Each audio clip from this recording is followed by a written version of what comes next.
अस्सलाम वालेकुम दोस्तों, उम्मीद है आप खैरियत से होंगे। तो आज हमारे पास एक रिसीवर है जिसमें फ़ॉल्ट है नो सिग्नल का। इसकी स्ट्रेंथ नहीं आ रही, जबकि LNB भी इसकी लगी हुई है, तो तब भी इसकी स्ट्रेंथ नहीं आ रही। तो हम इसका IC चेंज किए बगैर हम इसका फ़ॉल्ट रिपेयर करेंगे, और बहुत ही आसान तरीके से इसका फ़ॉल्ट रिपेयर। पहले हमने हीट गन से आपको बताया था पिछली वीडियो में कि आप हीट गन से इसको कैसे रिपेयर कर सकते हैं और बिना IC को चेंज किए बगैर।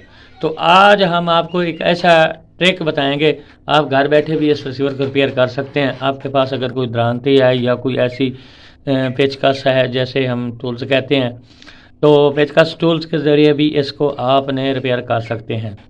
और इसको आपने रिपेयर कैसे करना है, तो सबसे पहले आपने इसका बोर्ड निकाल लेना है अपने रिसीवर को। यहाँ पर हम आपको इसके पहले दिखा देते हैं। ये देखें जी, यहाँ पर इसकी जो स्ट्रेंथ है वो 16 पर रुकी हुई है। ये आगे काम नहीं कर रही, या ऊपर नीचे नहीं हो रही, ये आपके सामने है। तो यहाँ पर बस एक हमारे हालांकि जो LNB की वायर है वो लगी हुई है डेशंडीना की, यहाँ देख सकते हैं। तो सबसे पहले आपने इस बोर्ड को यहाँ से इस रिसीवर से निकाल लेना है। तो हम रिसीवर को कर देते हैं ऑफ, और ऑफ करने के बाद हम इस बोर्ड को बाहर निकाल लेते हैं। यहाँ पर हम इसकी LNB की वायर भी उतार देते हैं और यहाँ से इसको निकाल देते हैं। आपके पास काबिया है, दरांती है, जो भी चीज़ है, यानी कि उसको आप चूल्हे भी में गर्म कर सकते हैं। तो यहाँ से हम इसको निकाल लेते हैं जी। और निकालने के बाद यहाँ पर ये सिग्नल IC खड़ा है, ये वाला सिग्नल IC है इसका। तो हम इसके नीचे यहाँ पर ये पॉइंट बन जाए, ये देखें, तो आपको तसल्ली से दिखा दूँ, ये सिग्नल IC है इसका, और ये इसका शोल्डर हुआ है यहाँ। तो आपने आपके पास जो भी आपने चीज़ गर्म की है, तो हम यहाँ से इसको हमने काबी के ज़रिए कर रहे हैं, तो आप काबी के ज़रिए भी कर सकते हैं, या किसी और चीज़ के ज़रिए भी यहाँ पर आप इसको गर्म करेंगे। तो यहाँ पर हम इस पर तकरीबन 1 मिनट तक हम इसको गर्म करेंगे। ये अच्छी तरह गर्म हो जाए, यहाँ पर देखें, तो हम इसको गर्म कर रहे हैं तकरीबन 1 मिनट तक हम इसको गर्म कर रहे हैं। आपके सामने इसके जो गेट लाइंस बंद हो जाती हैं वो फिर दोबारा से खुल जाएं, और उसके बाद आपके पास थिनर या पेट्रोल होना चाहिए।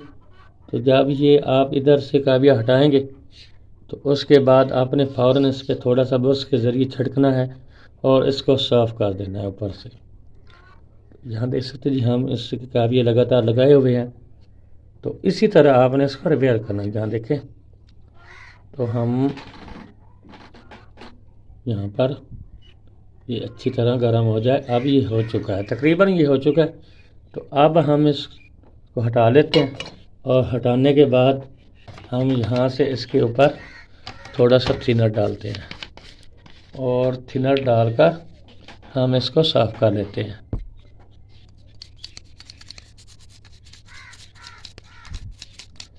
थिनर को आपने अच्छी तरह खुश्क होने देना है, और क्योंकि ये केमिकल होता है। तो जब ये खुश्क हो जाए, उसके बाद ही आपने फिर वायर इसकी लगानी है। तो हम आपको अब चेक करवा देते हैं। तो हमने 5 मिनट तक रिसीवर को ये जो थिनर वगैरह लगाया था, तो ये अब खुश्क हो चुका है।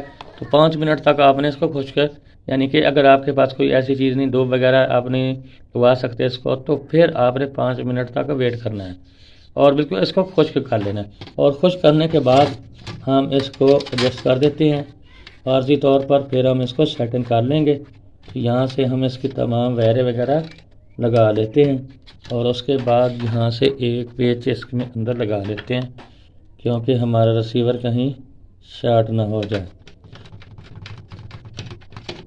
हमने ये एक पेच इसका लगा लिया है, और उसके बाद इसका ऑडियो वीडियो लगाते हैं, और ये लगा दिया, और इसकी वायर भी लगा लेते हैं।